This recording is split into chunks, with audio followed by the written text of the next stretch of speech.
প্রিয় কর্মচারী বন্ধুগণ, আপনারা সবাই জানেন যে অত্যন্ত গুরুত্বপূর্ণ ডিএ মামলা সুপ্রিম কোর্টে দীর্ঘদিন ধরে চলছে। সেই ডিএ মামলার যে ডেভেলপমেন্ট সেটা দিনে দিনে আপনারা ভিডিও মাধ্যমে আপনারা লক্ষ্য করেছেন যে সেখানে মামলাকারী সংগঠনগুলির আইনজীবীরা কি ভূমিকা পালন করেছে এবং সরকার পক্ষের আইনজীবীরা কি ভূমিকা পালন করছে। সম্ভবত আপনারা লক্ষ্য করেছেন যে সরকার পক্ষের আইনজীবীদের বক্তব্য শুনে বিচারপতিরা কিন্তু সরকারকে চেপে ধরেছেন এবং সরকারকে হারিয়ে দিতে চলেছেন। এবং হয়তো আরও লক্ষ্য করেছেন যে মামলাকারীদের পক্ষে অর্থাৎ রেসপন্ডেন্টদের পক্ষে আইনজীবীরা খুব সুন্দরভাবে তাদের বক্তব্য জানিয়েছেন। তার ফলে আমরা আশাবাদী যে এই যে ঐতিহাসিক রায় হতে চলেছে সেটা কর্মচারীদের পক্ষেই হবে, যেটা অর্থাৎ যে লড়াই আমরা 16 সাল থেকে লড়ে আসছি তার জয় অবশ্যম্ভাবী।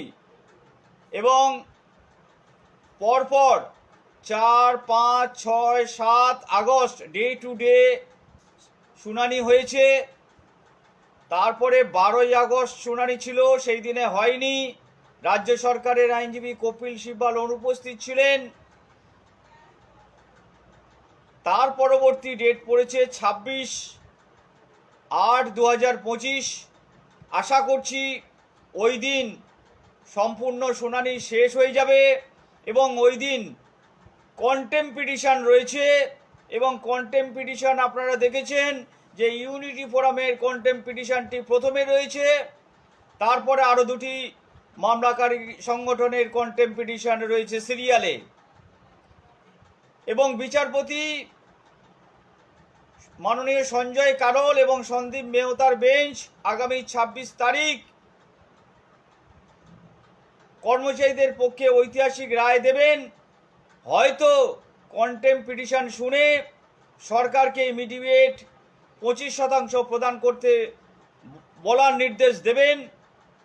এর পাশাপাশি 16/5/2025 যে রায় দিয়েছিলেন বিচারপতিরা এই সেম বেঞ্চ, সেখানে তারা বলেছিলেন যে the parties are permitted to place on record their written submissions on all the issues within 4 weeks according to that order. আমরা ইউনিটি ফোরাম কেবলমাত্র, অন্য কোনো সংগঠন যা পারেনি, কেন পারেনি আপনারা বিবেচনা করবেন। আমরা সমস্ত পয়েন্ট স্যালারি রিলেটেড আমরা উল্লেখ করেছি। কি এক হচ্ছে রোপা 9 এবং রোপা 19-এর কারেন্ট ডিএ অবিলম্বে মিটিয়ে দিতে হবে।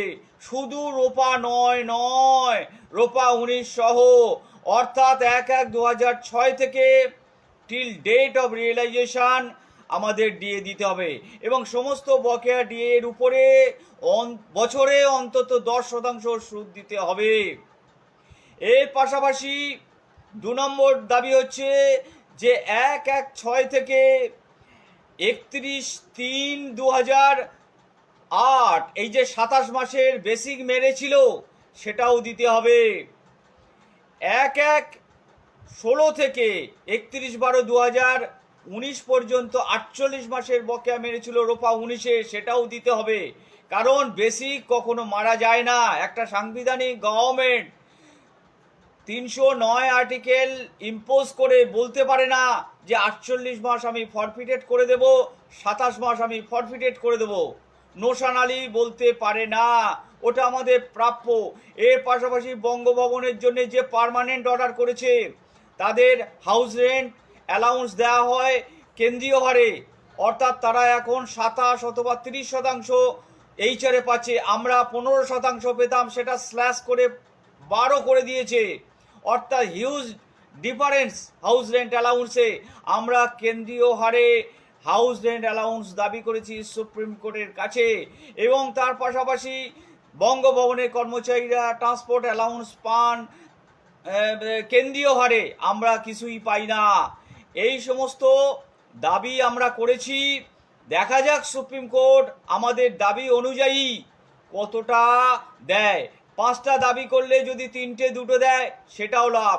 শুধু রোপা নয়ে কেন পড়ে থাকবো? অন্যান্য মামলাকারী সংগঠনগুলি শুধু রোপা নয়ে কেন পড়ে আছে বুঝতে পারছি না। আপনারা বিবেচনা করবেন যে সুযোগ সব সময় আসবে না, এই সুযোগ একবার এসেছে, এই সুযোগ হাতছাড়া করা যায় না। এই সুবর্ণ সুযোগকে কাজে লাগিয়ে আমরা যাতে সমস্ত বকে আমাদের স্যালারি সংক্রান্ত ডিএ সহ অন্যান্য দাবি আদায় করে নিতে পারি সুপ্রিম কোর্টের কাছ থেকে, সেই চেষ্টা আমরা জারি রেখেছি। আপনারা যে যা পারবেন উকিলের ফিস মেটাতে সহযোগিতা করবেন, আর্থিক সহযোগিতা করে আপনারা আপনাদের প্রাপ্য ছিনিয়ে নেবেন সুপ্রিম কোর্টের কাছ থেকে, এই আশা রেখে সংক্ষিপ্ত বক্তব্য শেষ করলাম।